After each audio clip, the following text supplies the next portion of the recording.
On va arrêter les effets Dracula, les films d'horreur en prenant des milliards comme ça. Il faut remettre les milliards en pourcentage de ce que représentent les retraites. Cette réforme qui avait été votée, ou tout moins adoptée dans la douleur en 2023, on savait déjà qu'elle n'était pas suffisante, puisqu'il faudrait remettre l'ouvrage sur le chantier en 2030 en raison d'un déficit que ne comblait pas l'augmentation de la durée de cotisation, enfin l'accélération de la durée de cotisation et le relèvement de l'âge de départ en retraite.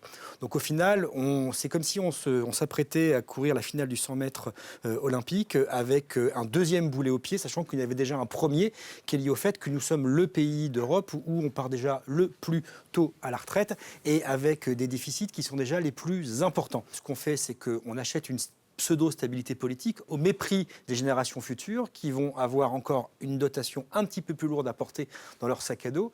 Et je ne vois pas où est le début du commencement de la solution, si ce n'est que de faire plaisir à un PS qui avait représenté 1,7% à la présidentielle précédente. On va arrêter les effets Dracula, les films d'horreur en prenant des milliards comme ça. Il faut remettre les milliards en pourcentage de ce que représentent les retraites. Vous avez effectivement un déficit qui, dans un certain nombre de scénarios, se redresse d'ailleurs sur le long terme. Oui, il va y avoir forcément un trou, mais encore une fois, les prévisions à 10 ans, permettez-moi de vous dire qu'elles sont toutes choses étant égales par ailleurs, qu'elles peuvent être parfois fragiles, qu'au moment de la réforme des retraites en 2023, il y avait un excédent du système des retraites, alors que le corps avait prévu un déficit à l'époque. Mais la vraie question de fond, c'est quoi? C'est combien nous voulons mettre aux retraites? Est-ce que nous voulons pérenniser le fait que les retraités soient à l'abri de la pauvreté? Est-ce que nous voulons un taux de remplacement des salaires qui soient le même ou qui diminuent comme ça va être le cas? C'est ça les vraies questions de fond. Et ensuite, une fois qu'on a tranché ces questions, c'est une question de ressources à aller chercher pour pérenniser ce système, si on le veut ou pas.